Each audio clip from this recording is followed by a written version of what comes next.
Sometimes the dead don't reach out to scare you. Sometimes they leave proof. Something that couldn't have been there. Something meant only for you.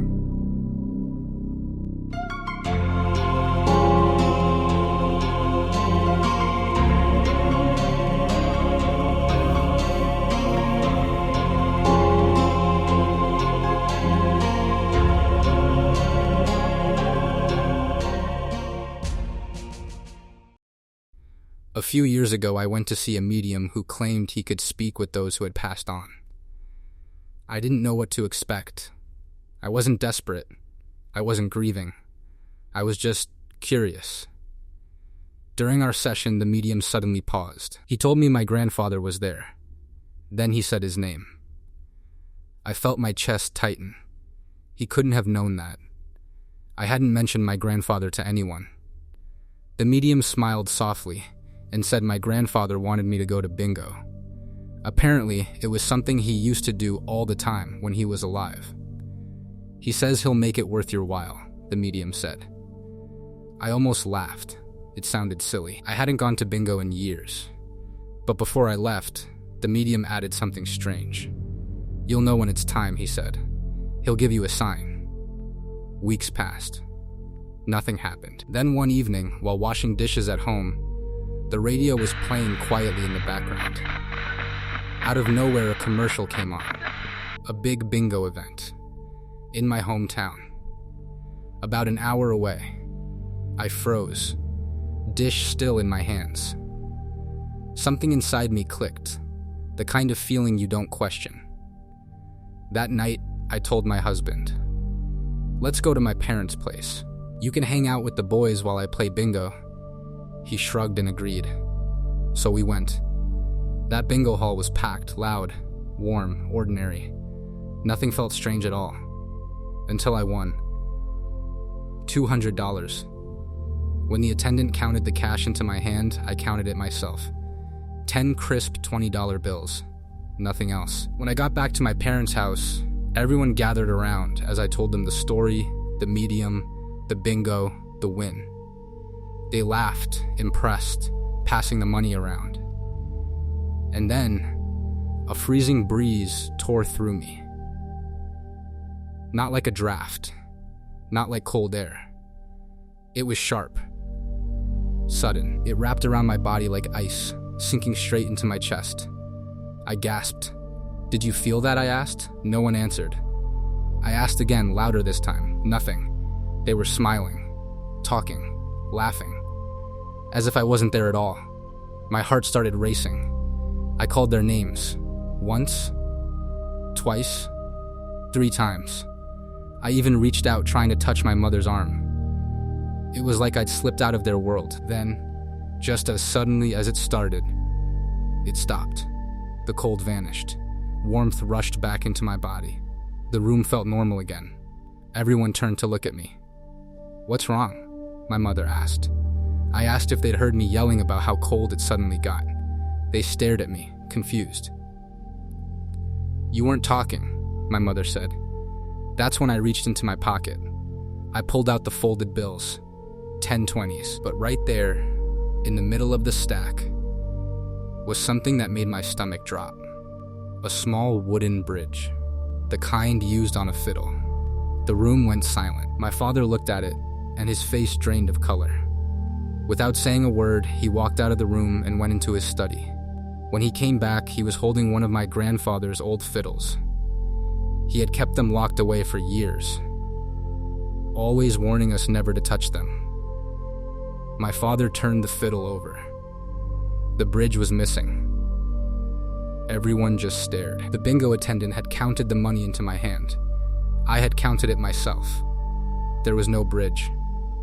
But somehow, during those few seconds when no one could hear me, when I felt completely removed from the room, that bridge had traveled from a locked case into the middle of my winnings.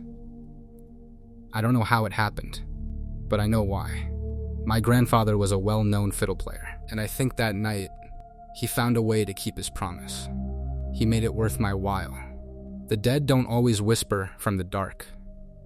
Sometimes they leave something behind, just to remind you how thin the bridge really is between their world and ours.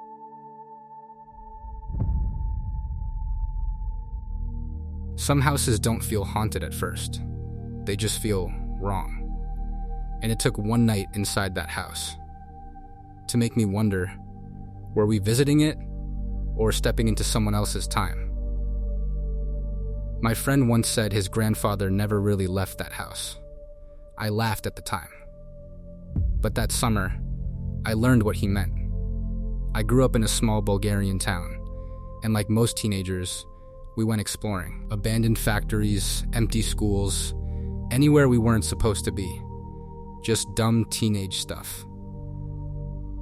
One of my friends, Miro, told us his grandmother still owned a house out in the countryside, a few kilometers from town.